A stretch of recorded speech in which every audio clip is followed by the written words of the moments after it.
ఓం యస్య వాతః ప్రాణాపానౌ చక్షురంఘిరసో అభవన్ దిశో యశ్చక్రే ప్రజ్ఞానిస్తస్మై జ్యేష్ఠాయ బ్రహ్మణే నమః.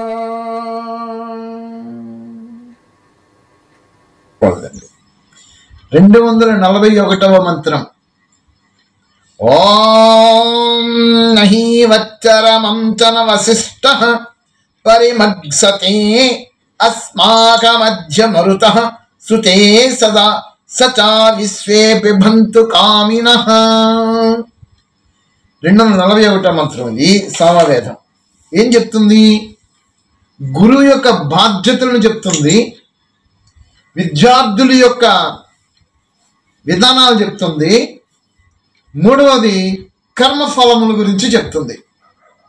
విద్యార్థులు వాడి యొక్క కర్తవ్యాలు, గురువు చేసే విధానము, అలాగే కర్మఫలములు, 3 విధాలుగా ఈ మంత్రం గోచరిస్తుంది. ఇక్కడ ఓ విద్యార్థి రూప మరుత్తులారా అంటే జన్మించిన తర్వాత జీవుడికి 2 జన్మలు వస్తాయి. ఒకటి శూద్ర జన్మ, రెండవది విద్యా జన్మ.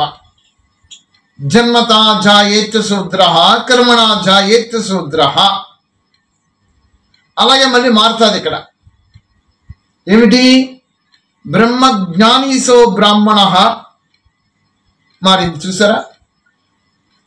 కర్మణా జాయేత్ క్షత్రియ మళ్ళీ మారింది. కర్మణా జాయేత్ వైశ్య. అంటే వారి వారి కర్మను బట్టి మారుతూ ఉంటాయన్నమాట. ఇక్కడ మరుత్తులారా అని అన్నాడు. అంటే మరణించినటువంటి ధర్మము కలిగినటువంటి వారా. ఒకటి జీవుడి తాలూకా విధానానికి మరణ ధర్మము శరీరానికి ఉన్నదన్నమాట. ఒకసారి జన్మించాడంటే మరి తప్పనిసరిగా మరణ గడియలు అక్కడ అయిపోయి ఉన్నాయి, లిఖితం అయిపోయి ఉంటవి. ఖచ్చితంగా ఒక రోజుకి ఒక గడియలో ఇప్పుడు శరీరం విడిచిపెట్టి వస్తుంది ఆత్మ. అది సపరేట్ థింగ్. కానీ ఇక్కడ చెప్పడంలో ప్రత్యేకత ఏమిటి అంటే, ఎవరు అయితే వైదిక విధానములో గురుని ఆశ్రయించి జన్మ తీసుకుంటాడో విద్యా జన్మ, వీడికి 2 జన్మలు వస్తాయి. మర జీవా జన్మ అంటే ఇక్కడ శూద్ర జన్మ విడిచిపెట్టడం జరిగి విద్యా జన్మ ప్రారంభమైపోతుంది. దీనినే అక్కడ ఉపనయనం అంటారు. ఆ కార్యక్రమంలో గాయత్రి మంత్ర ఉపదేశం చేస్తూ అక్కడ విద్యా ప్రాప్తంలో వచ్చినప్పటికీ వేద విద్యని ఇవన్నీ కూడా నేర్పిస్తూ వస్తుంటారు అక్కడ గురుకులాలలో. ఇక్కడ విద్యార్థి మరుత అయ్యాడు. ఇక్కడ అంటే ఏంటి? అంతవరకు జన్మించిన తర్వాత ఏమి విధానాలతో జీవనత సాగించి వస్తూ వచ్చాడో వాటన్నిటి నుంచి కూడా విడుదల పొంది ఈ యొక్క వైదిక విధానంతో వేద విద్యను అభ్యసించడము, ఇది విద్యా జన్మ అయింది. అందుకనే బ్రాహ్మణ ద్విజులు అంటే 2 జన్మలు కలిగినటువంటి వారు. బ్రాహ్మణుడికే కాదు, ఎవరికైనా వర్తిస్తుంది. క్షత్రియ విద్యను అభ్యసిస్తే వాడికి వర్తిస్తుంది, వైశ్య వ్యవహార విద్యను అభ్యసిస్తే వాడికి వర్తిస్తుంది. ఎట్లాగైనా వర్తింపు చేసుకోవచ్చు. కానీ ఇక్కడ ఈ మంత్రంలో ప్రత్యేకించి చెప్పింది ఏమిటంటే, విద్యార్థి రూప మరుత్తులారా మీ నుండి హాని కలిగించునట్టివి కూడా విద్యార్థులకు విద్య ద్వారా వసింపజేయనట్టు వాళ్ళని ఆచార్యుడు నేర్పడు. ఇక్కడ ఎవరైతే గురువు ఉన్నాడో, ఆచార్యుడు ఉన్నాడో, ఈ ఆచార్యుడు ఈ విద్యార్థికి ఈ విధంగా చెప్తున్నాడు. విద్యార్థికి హాని కలిగించే విధానములతో కూడినటువంటి విద్యను దేనిని నేర్పడు. ఇక్కడ మళ్ళీ 2 మార్గాలు వస్తున్నాయి. హాని కలిగించేటటువంటిది ఏమిటి, ఉన్నత ప్రాప్తికి కలిగించేటటువంటిది ఏమిటి అని గ్రహిస్తే, వేద విద్య ఏమైతే ఉన్నదో ఈ యొక్క అష్టాంగ యోగాంగ సాధనయే ఇందులో అన్నీ వచ్చేస్తాయి. కాబట్టి ఇవి నేర్పిస్తాడు. చాలా ట్రాన్స్పరెంట్గా ఉంటుందండి వేద విద్య. వేద విద్య చాలా క్లియర్ క్రిస్టల్గా ఏ విధమైన కాంట్రవర్సీస్ లేకుండా విద్య ఉంటుంది. అలాంటి విద్యని ఎవరైతే గురుని ఆశ్రయించున్నాడో విద్యార్థి, ఆ విద్యార్థిగా ఆ విద్యని నేర్పిస్తాడు. ఆ విద్యార్థి అలాంటి విద్యను అభ్యసించి ఇక్కడ ఉన్నతి పొందుతాడు. ఏమిటి ఉన్నతి? ఒకే ఉన్నతి, ఆత్మ ఉన్నతి. ఈ ఆత్మ ఉన్నతిలోనే వాడి జీవన విధానం మిళితమై ఉంటుంది. కాబట్టి ఈ జీవన విధానానికి కావాల్సినటువంటి వ్యవహారాలు, జీవనోపాధికి అవి నేర్పిస్తూ ఆత్మోన్నతికి ఈ యొక్క మళ్ళా వేద విద్యని ఈ గురువు నేర్పిస్తాడు.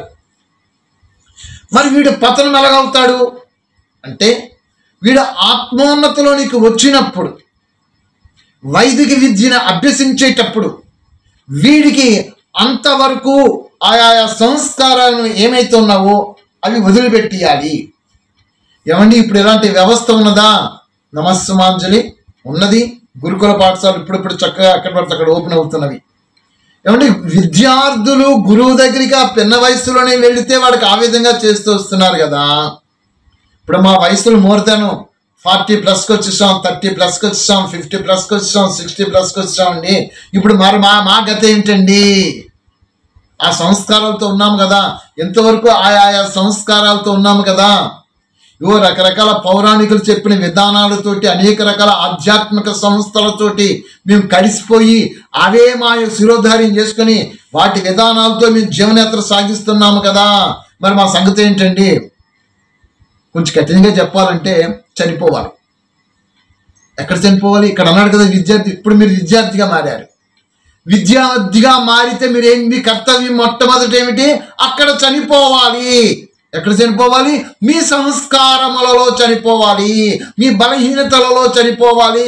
ఇంతవరకు ఏ విద్యలతో మీరు అభ్యసించుకుంటూ వస్తూ అవే శిరోధార్యం చేసుకుంటూ ఇంకా అక్కడ ఇక్కడ ఇక్కడ అక్కడ అంటూ మీ మనసులని ఆశ్లేషణగా తిప్పకుండా అక్కడ మీరు చనిపోవాలి. అలా చనిపోతేనే మీకు వైదిక విద్య వంట పడతాది, లేకపోతే ఈ విద్య వంట పెట్టబడదు. అంతా ఒకటేనండి, అంతా ఒకటి, అంతా పరమాత్మ సన్నిధికే చేరుకుంటామండి. అక్కడ చెప్పేది పరమాత్మయే, అక్కడ చెప్పేది పరమాత్మే, ఇక్కడ చెప్పేది పరమాత్మే, అంతా పరమాత్మ మహిమేనండి. ఇలాంటి వైరాగ్యపు మాటలు, అతి వేదాంతపు మాటలు చెప్పుకుంటూ ఒక విధమైన జీవన విధానములో ఒక ట్రాన్స్పరెన్సీ లేకుండా జీవితాలు సాగించేస్తుంటారు. ఇలాంటి వారికి ఫలితాలు అలాగే ప్రాప్తమైపోతుంటవి. ఎప్పుడైతే మీరు గురువుని మీరు ఎన్నుకున్నారో, గురువు దగ్గరికి చేరుకున్నారో, ఆ గురువు ఎలాంటి వాడు అయి ఉండాలి? ఇక్కడ అదే చెప్తున్నాడు. ఏమిటి? హాని కలిగించినట్టువి కూడా విద్యార్థులకు విద్య ద్వారా వసింపజేయనట్టు వాళ్ళని ఆచార్యుడు నేర్పడు. అంతే. ఇక్కడ గురువు ఏ విధంగా ఉండాలి? సత్య విద్యా బోధకుడై ఉండాలి, సత్య ప్రమాణములతో ధీటుగా ఉండాలి, 4 వేదములను వీడు పరిపూర్ణముగా అభ్యసించినటువంటి వాడు అయి ఉండాలి. వేద విద్యని సమూలాగ్రంగా అందులో సూక్ష్మమైనటువంటి విషయములను గ్రహించి విద్యార్థులకు బోధిస్తూ విద్యార్థులలో ఉండినటువంటి అవిద్యలను పారద్రోలుతూ ఆ విద్యార్థులను కూడా చక్కగా ట్రాన్స్పరెన్స్గా తయారు చేయాలి. వాళ్ళలో ఉండే సంస్కారమును బలహీనపరుస్తూ ఆ సంస్కారమును ఒక రోజుకి ప్రక్షాళన చేయించే విధంగా ఈ గురువు ఉండాలి. ఈ గురువు ఎందుకు ఉండాలంటే వాడికి హాని కలిగించే విధంగా ఈ గురువు ఉండకూడదు. వాడికి హాని ఏమి కలుగుతుంది అంటే ఆత్మోన్నతికి విఘ్నాల రూపంలో తగిలినటువంటి ఈ రకరకాల విద్యా బోధనలు ఏవైతే ఉన్నావో, రకరకాల సంస్కారముల భక్తి రూపంలో దైవ రూపముతో ఉన్నావో, ఇవన్నిటినీ ప్రక్షాళన చేయించాలి గురువు బాధ్యత. అలాగే చేయిస్తే ఇప్పుడు ఉండేటిని లోకం ఒప్పుకుంటుందా? ఒప్పుకోకపోతే పోనివ్వండి. మంద ఎవరికి కావాలండి? మంద ఎవరికి కావాలి? క్వాంటిటీ ఎవరికి కావాలండి? క్వాలిటీ సోర్స్ కావాలి. ఇలాంటి క్వాలిటీ సోర్స్ని తయారు చేయాలి గురువు. అది గురువు బాధ్యత. అక్కడ ఒకటే, ఇక్కడ ఒకటే, అంతా ఒకటే, అంతా ఈశ్వరమయమే, సర్వం జగత్ అంతా పరమేశ్వరుడే. ఇలాంటి మిడిమిడి జ్ఞానములతో జ్ఞానాన్ని బోధించేటటువంటి గురువులు పనికిరారు, ఈ లోకానికే పనికిరారు. అంతే. ఈ గురువు ఎలా ఉండాలి? పరమాత్మక ప్రతిరూపముగా ఏ విధమైనటువంటి కాంట్రవర్సీస్ లేనటువంటి జ్ఞానాన్ని విద్యార్థులకు బోధిస్తూ రావాలి. అది గురువు యొక్క బాధ్యత. అర్థమవుతుంది కదండి నా ప్రియ ఆత్మబంధువులు, ప్రేక్షక మహాశయులు. ఒక్క పరమేశ్వరుని ఉపాసించడం. ఇక్కడ పరమేశ్వరుని ఉపాసించడం ఎందుకు అంటున్నానంటే, పరమేశ్వరుని ద్వారా వచ్చినటువంటి శృతుల రూపంలో వచ్చినటువంటి వేద జ్ఞానం ఏదైతే ఉన్నదో దానిని ఉపాసించడము, దాన్ని ఉపాసించడమే పరమేశ్వరుని ఉపాసించడము. మీరు చేసే ఉపాసనలు ఏవి కూడా మీ ఉన్నతికి జరగవు. ఎందుచేతంటే అక్కడ మీకు కామ్యకర్మలతో జరిగిపోతున్నవి. ఏమంటే మరి ఇక్కడ కూడా కామ్యకర్మలతో జరుగుతున్నవి కదా. ఇక్కడ కామ్యకర్మలతో జరిగే విధానంలో నిష్కామ కర్మ జరుగుతుంది. ఇక్కడ విశ్వ కళ్యాణార్థమై ఆత్మ ఉన్నతికై ఇక్కడ మీకు ఈ వేద విహితమైన కర్మలో జరుగుతుంటుంది. ఇలాంటి విద్యను ప్రజలకు, ఈ విద్యార్థులకు బోధిస్తూ రావాలి. ఒకసారి ఆలోచించండి. ప్రవచనాల రూపంలో బోధించేటువంటి విద్యా గురువుల రూపంలో ఏమి బోధిస్తున్నారు? నీ దోషాలు పోతాయి, నీ పాపాలు పోతాయి, నువ్వు చేస్తే ఇది చేస్తే నీకు అది వస్తుంది, అది చేస్తే ఇది వస్తుంది నీకు. ఇవన్నీ ఎవరికి కావాలండి?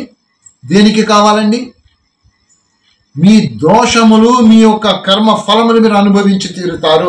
క్లియర్గా ఇక్కడ మళ్ళా అదే చెప్తుండ లాస్ట్లో మళ్ళాను. పరమేశ్వరుడు అనేటటువంటి వారు సర్వ వ్యాపకత్వంతో సర్వత్ర నిండి నిబిడీకృతమై అంతా ఆయనే ఉన్నాడు. అణువు అణువున విద్యామానుడై ఉన్నాడు. ఎవరు ఏ విధమైన కర్మలు చేస్తూ వస్తుంటారో వారికి ఆ విధమైన కర్మ ఫలములు ఇచ్చి తీరుతూ ఉంటుంటాడు. కాబట్టి మీరు చేస్తున్న ప్రతి కర్మకి మీకు ఫలం వస్తున్నప్పుడు, మీరు చేస్తున్న ప్రతి కర్మ విశ్వ కళ్యాణార్థమై మీ ఆత్మ ఉన్నతికై జరుగుతూ రావాలి. అది మీరు ఎప్పుడు అటెన్షన్లో పే చేసుకుంటూ వస్తూ రావాలి. అలా జరుగుతుందా మీ కర్మ?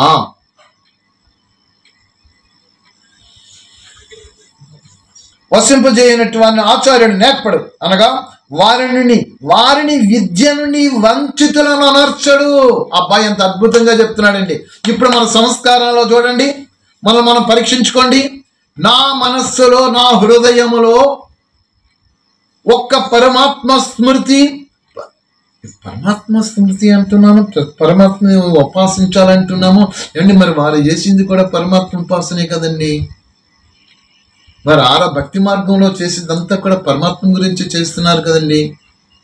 నేను మేము దగ్గరికి వెళ్ళాం, గౌరీ పరమేశ్వరుడు వివాహం చేస్తున్నాను చెప్పి ఇన్వైట్ చేస్తే వెళ్ళాం. ఎవరు సభ్య గారు నేను ఇద్దరు కలిసి వెళ్ళాం. కొంతమంది చేస్తున్నారు, చేయనివ్వండి, తప్పేముంది, చేసుకోనివ్వండి. మరి అక్కడ వారు చేసే విధానంలో పరమాత్మను ఉపాసిస్తున్నాము అంటే పరమాత్మ రూపంలో ఉన్నాడా? సర్వత్రా నిండి ఉన్నాడు కదా. కానీ వాళ్ళ భావన ఆ రూపంలో ఉన్నాడు, ఆ రూపానికి ఉపాసిస్తున్నారు. ఈ రూపం ఎక్కడి నుంచి వచ్చింది? పంచతత్వంలో నుంచి వచ్చింది.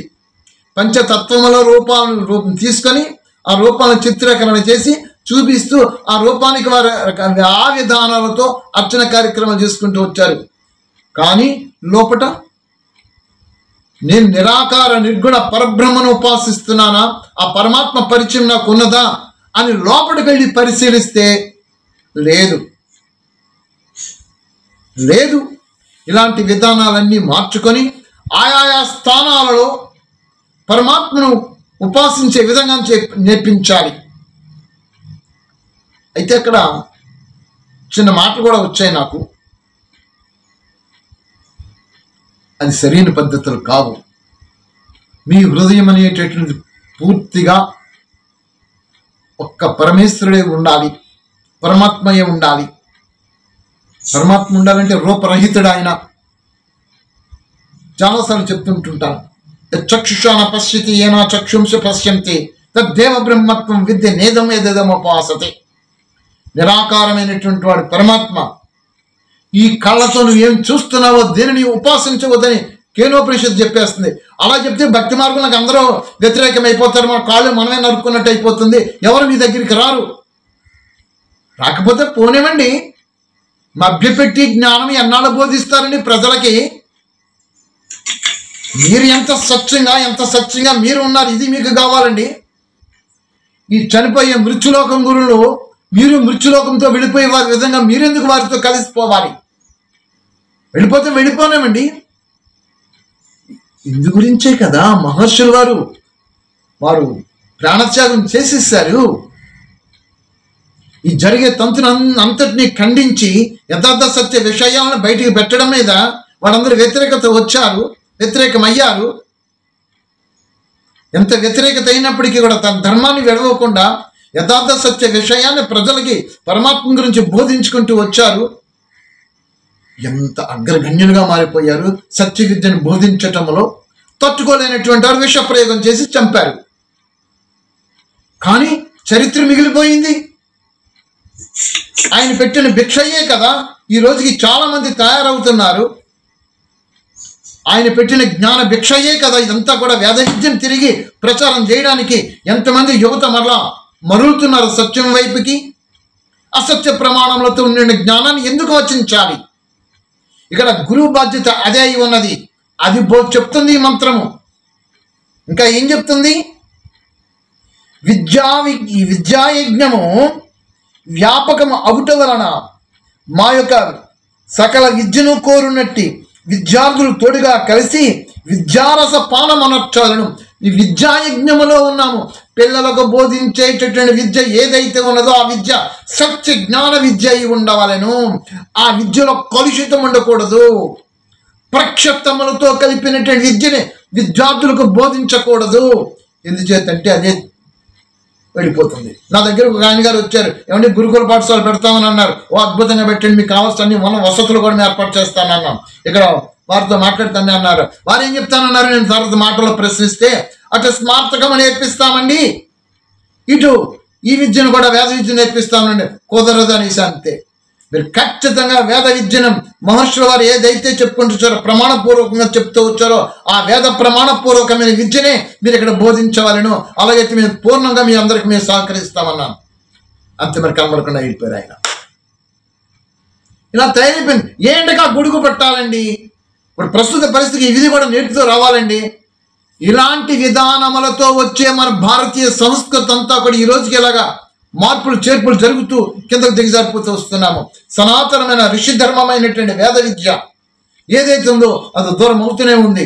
దీనికి ఎవరు కారకులు అవుతున్నారంటే ఈ గురువులే కారకులు అవుతున్నారు. ఇలాంటి విద్యా గురువులే కారకులు అయిపోతున్నారు. ఇలాంటి వారందరినీ కూడా పక్కకి ఖండన ముండలతో తీసి యథార్థ సత్య విషయాలను బయటకు తీసుకొని రావాలి. అది ఇక్కడ. అప్పుడు ఆ గురువు శిష్యులు ఇద్దరు కూడా ఆ విద్యాపాన రసమును స్వీకరిస్తారు.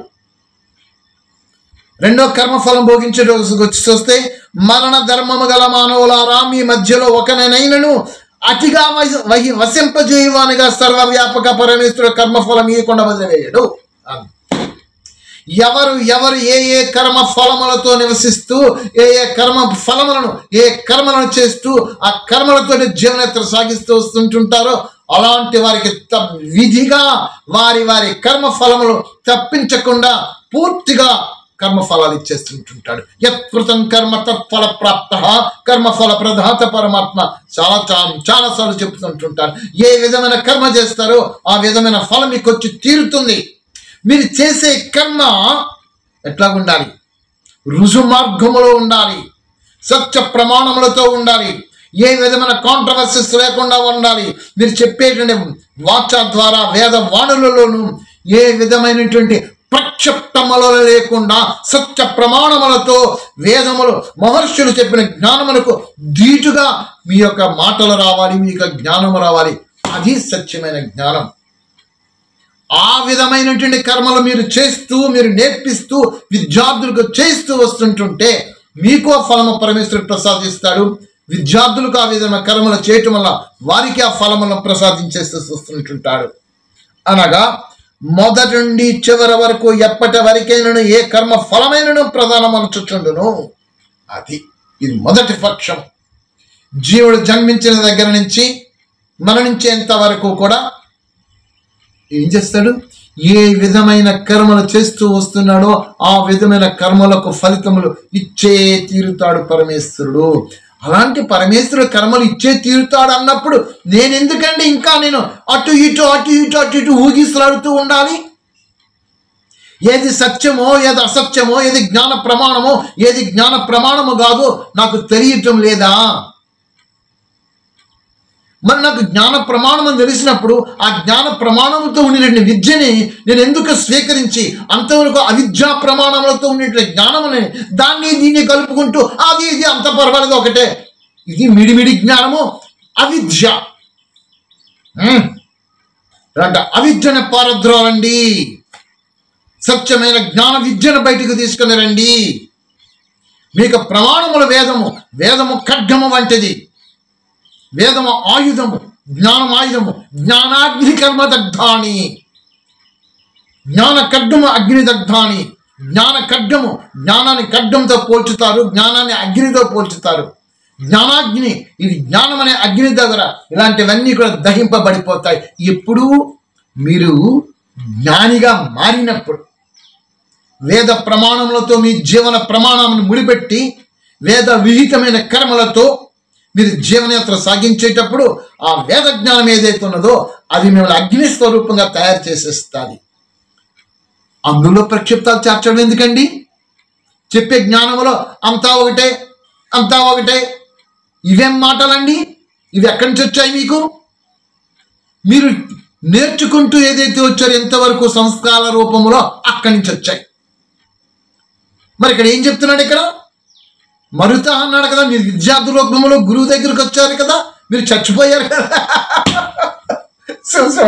ఇక్కడ చనిపోవడం అంటే అర్థం అది కాదండి. చనిపోవడం అనగా మీ యొక్క సంస్కారముల నుంచి చనిపోవాలి, మీ యొక్క బలహీనతల నుంచి చనిపోవాలి. నూతనత్వంతో మీరు జీవనయాత్ర సాగించాలి, జ్ఞాన విద్యుత్తుతో మీరు జీవనయాత్ర సాగించాలి. అది మీకు మరుజీవా జన్మ. అప్పుడే మీకు ఉపనయనం జరిగినట్టు. అవి ఇవి అన్నీ కలిపేసుకుంటూ అంత భగవంతునమయమే, అంత భగవంతుడి గురించి చెప్పుకుంటూ పోయినట్లయితే ఇప్పుడు ఎలాగే జరిగిపోతుంది, అంతా కూడా ఇలాగే సాగిపోతున్నాం. దీనికి రుజుమార్గం కనబడటం లేదు, ఎవరికి ముక్తాత్మగా తయారీ విధానం కనబడటం లేదు. జనన మరణం అనే కాలచక్రంలో కర్మల ఫలములను స్వీకరిస్తూ ఈ పునరపి మరణం పునరపి జననం ఇలా జన్మలతో కొట్టుకుపోతూనే ఉంటున్నారు. మరి ముక్తాత్మకి జన్మలు లేవా? వారికి జన్మలు ఉన్నాయి, కానీ మీలాగా వాడి జన్మలు తీసుకోరు, మనలాగా వాళ్ళు తీసుకోరు. పరాంతకాల ముక్తికి పోతారు వాళ్ళు. ఇక్కడ ఏ కర్మ ఫలమైనను ప్రధానమనొచ్చుచుండును. ఎలాంటి కర్మఫలాన్ని సరే ఇచ్చేస్తుంటుంటాడు ఈశ్వరుడు, కర్మఫల ప్రదాత పరమేశ్వరుడు. నేడు వర్తమాన కాలములో ఉత్పన్నమైన జగత్తులో మన మధ్యలో సమస్త అభ్యుదయమును కోరునట్టి మరణ ధర్మము గల మనుష్యులు కలిసి కర్మ ఫలమును భోగించవలసి ఉండును. ఎంత అద్భుతంగా చెప్తున్నాడు ఇక్కడ. వర్తమాన కాలములో ఉత్పన్నమైన జగత్తులో మన మధ్యలో సమస్త అభ్యుదయమును కోరునట్టి. మీరు అభ్యుదయాన్ని కోరుకుంటున్నారా? ఏమిటి మీ అభ్యుదయము? సంపద సంపాదించడమా? మోక్ష ప్రాప్తియా? ఆత్మోన్నతికి కావాల్సిన విద్యను ప్రాప్తం చేసుకుని మోక్ష ప్రాప్తిని పొందుకోవడానికి ఇది మీ అభ్యుదయము. అలాంటి అభ్యుదయమైనటువంటి విద్యని మీరు ప్రాప్తం చేసుకుంటున్నప్పుడు మీలో ఇంతవరకు ఏమైతే సంస్కార రూపంలో ఉన్నావో అవన్నిటినీ త్యజించాలి కదండి. దాన్ని దీన్ని మళ్ళీ కలుపుతారు ఎందుకండి మీరు? అలా కలపవటం మీకేమవుతుంది? మీకే క్లారిటీ రాదు. మీకంటూ ఒక ప్రత్యేకత ఉండాలి కదా. దాన్ని దీన్ని కలుపుకొని మళ్ళా చెప్పుకోవడం ఎందుకండి? అందులో దోషాలతో ఉన్నటువంటి దాన్ని, అందులో దోషాలు ఉన్నవి కానీ మంచివి కూడా ఉన్నవి కదండి. ఆ గోలంతా మీకెందుకండి? ఏ దోషాలు లేనింటి మంచి గోలు ఇక్కడ ఉంది కదా. ఈ మంచి గోలను మీరు స్వీకరించాలి కదా. అందులో మంచి ఉంది, అందులో తప్పే ఉంది. ఇంత అన్నం పెట్టి మీకు ప్రసాదం మృష్టాన్న భోజనం పెట్టి ఇంత పాయిజన్ పడేస్తాను అక్కడ, మీరు తిండి స్వీకరిస్తారా? అన్నంతా అంతా మంచిదే కదా, అక్కడ ఉన్నది రకరకాల పిండి వంటతో మృష్టాన్న భోజనం ఉంది కదా, స్వీకరించవచ్చు కదా. ఏ విష పదార్థము లేనటువంటి సంపూర్ణమైనటువంటి ఇక్కడ మృష్టాన్న భోజనం సపరేట్ ఇక్కడ కనబడుతున్నప్పుడు దీన్ని స్వీకరించకుండా అది ఇది కలుపుని అంతా ఒకటని ఏ ఒక్క జ్ఞానముతో మీరు వచ్చిస్తున్నారు? ఇది పనికి రాదు. మారండి, మారండి, మారండి. అభ్యుదయమును కోరునట్టి మరణ ధర్మం గల మనుషులు. మరణ ధర్మం ఇక్కడ మళ్ళీ మనకు వస్తుంది. ఇక్కడ మరణ ధర్మము ఈ స్థానంలో జన్మిస్తాము, బాల్య కౌమార యవ్వన వృద్ధాప్యం ముస్లిం స్థానంలోకి వచ్చినప్పటికీ మరణం అయిపోయింది. ఈ 4 అవస్థలలో బాల్యావస్థ తెలియకుండా పోతుంది, కౌమారస్థ నుంచి అలాగే పోతుంది, జరిగేదంతా యవనావస్థలోనే జరుగుతుంది. మరి యవనావస్థ జరిగిపోయిన తర్వాత వృద్ధాప్యావస్థకు వచ్చినప్పటికీ ఈ వృద్ధాప్యావస్థలో ఇప్పుడు జ్ఞానం ప్రాప్తమైంది. నా గతి ఏంటి? మారండి, బీజాలు వేసుకోండి. ఇప్పుడు బీజాలు వేసుకోండి. ఈ వేసుకునే బీజాలు ఎలా ఉండాలంటే మీకు పక్కాగా ఉండాలి. మీకు మీ లోపల సంస్కారముల గత జన్మ సంస్కారాలు అంటే ఏమిటి? ఈ జ్ఞాన ఆర్జన కాక ముందు మీరు ఏమైతే నేర్చుకున్నారో వాటన్నిటిని కూడా బలికి చేసేసేయండి. ఒక్క వేటికి బలి వేసి వదిలిపెట్టేసేసేయండి. మళ్ళీ వాటి జోలికి వెళ్ళకండి. ఏదైతే ఇప్పుడు జ్ఞాన విద్యని పరమేశ్వర జ్ఞానాన్ని మీరు ఆర్జన చేసుకుంటున్నారో దీనిలో మళ్ళీ మీరు జీవించండి. అప్పుడు మీరు మరజీవ జన్మ అవుతున్నారు. అప్పుడు మీకు మరుత అనే నామము మీకు వర్తిస్తుంది. లేని పక్షంలో మీరు మరణించలేదు. మీరు ఇంకా మరణించలేదు. అక్కడ ఇక్కడ ఇక్కడ అక్కడ కాలు పెడుతూ అటు ఇటు ఊగిసలాడుతూ తిరుగుతూనే ఉంటుంటారు. ఇలాగే జన్మలు అయిపోయింది. ఇక్కడ మరణం, వృద్ధాప్యం అయిపోయింది, మరణం వచ్చేసింది. ఎక్కడికి వెళ్తారు? చుట్టూలా తిరిగి ఎక్కడెక్కడైతే ఎవరితోటి మీ సంబంధ బాంధవ్యాలు పాశములుగా పట్టి ఉన్నావో మళ్ళీ వాళ్ళ దగ్గరకు వచ్చి జన్మిస్తారు. స్మరణ్ భావం చతుర్చే కళేవరం తమేవైతే సదా కౌంతేయ తద్భావ బాధిత. ఏ సంస్కారంతో ఉన్నారు?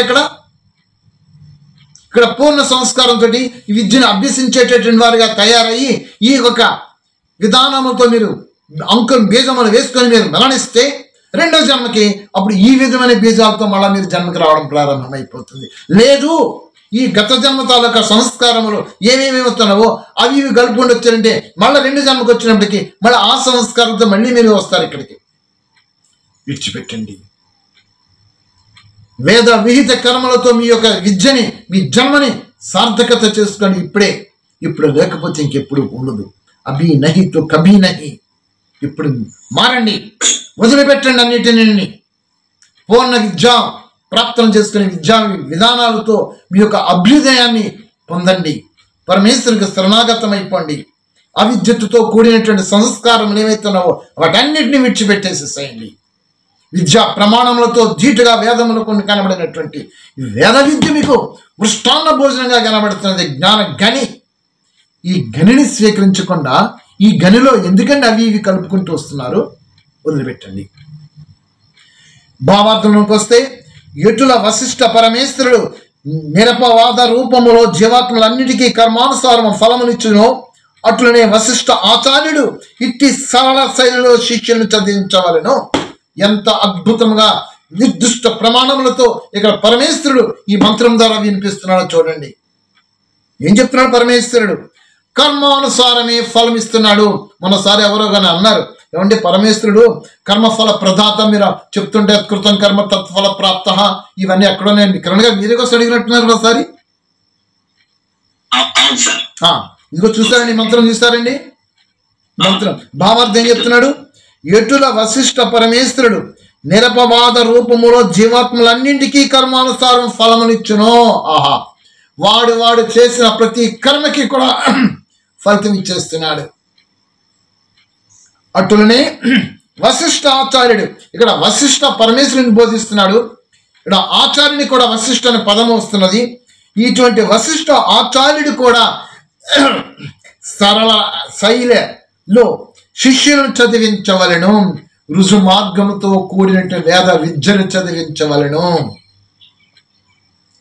అంతే తప్ప ద్వంద్వముతో కూడా విద్యార్థులు ఎప్పుడు చదివించకూడదు. ఇంకైతే భవిష్యత్తు విద్యార్థుల మీద ఆధారపడి ఉంటుంది. కాబట్టి ఆ భవిష్యత్ అంతా కూడా ఉన్నత అభ్యుదయంతో ఉన్నత గతికి చేరుకోవాలి. కాబట్టి ఇక్కడ విద్యార్థులకు కూడా అలాంటి విధి విధానములతో ఇక్కడ చదివించవలను. ఇందువల్ల ఎట్టి మినహాయింపు లేకుండా విద్యార్థులు ఎల్లరను విద్యను గ్రహించుటలో సమర్థులగుదురు. అది మినహాయింపులు, కటింగ్లు, యాడింగ్లు, కట్టు యాడు పేస్ట్లు ఇలాంటివి పనికి రావు. విద్యను నేర్చుకునేటప్పుడు పూర్తిగా ఏదైతే ఉందో విద్య, అదే విద్య, యథార్థ విద్య బయటికి రావాలి. అదే విధానంగా పిల్లలకు బోధించాలి. అదే విధంగా పిల్లలంటే చిన్నపిల్లలు, ఇప్పుడు మీరు అందరూ పెద్దవారు అయిపోయారు. మీలో సంస్కారాలు చాలా మీలో ఉన్నవి. ఏమున్నాయి? ఇంతవరకు నేర్చుకున్న సంస్కారాలు మీలో ఉన్నవి. మీ సంస్కారాలంటికి పుల్ స్టాప్ పెట్టండి. వదిలిపెట్టండి. వదిలిపెట్టేసేసి బయటకు వచ్చేస్తాయండి. వచ్చేసి ఇప్పుడు ఈ విద్యని వేద విద్యను అభ్యసించండి. 30 సంవత్సరాలు 40 సంవత్సరాల దగ్గర పట్టుకున్న ఒక పూర్వాశ్రమంలో ఉన్నాను. ఎప్పుడైతే వేద విద్యను అభ్యసిస్తాను ప్రారంభం జరిగిపోయిందో వెంటనే దాన్ని ఖండనం చేసి వదిలిపెట్టేసాను, బయటకు తీస్తాను. నాలాగే మీరు తయారు కావాలని నేను ఇక్కడ ప్రమాణపూర్వకంగా మీకు చెప్తున్నాను. అవ్వండి. అవిద్యా విధానాలతో జ్ఞాన విద్యని బోధిస్తూ ఉంటే అది మళ్ళా దోషమైపోతుంది, అసత్య దోషంలోకి వచ్చేస్తుంది. అదండి ఈ మంత్రం తాలూకా విధానము. రేపు ఇంకొక మంత్రం చెప్పుకుందాము. ఓం నమః. అయ్యా విశ్వేశ్వరరావు గారు చెప్తారా సార్? చెప్పేస్తాను సార్. ఓం ద్యౌ శాంతి, ఓం అంతరిక్షగం శాంతి, ఓం పృథివీ శాంతి, ఓం ఆపః శాంతి, ఓం ఓషధయః శాంతి, ఓం వనస్పతయః శాంతి, ఓం విశ్వే దేవాః శాంతి, ఓం బ్రహ్మ శాంతి, ఓం సర్వగం శాంతి, ఓం శాంతిరేవ శాంతి, ఓం సమా శాంతిరేధి, ఓం శాంతి శాంతి శాంతి.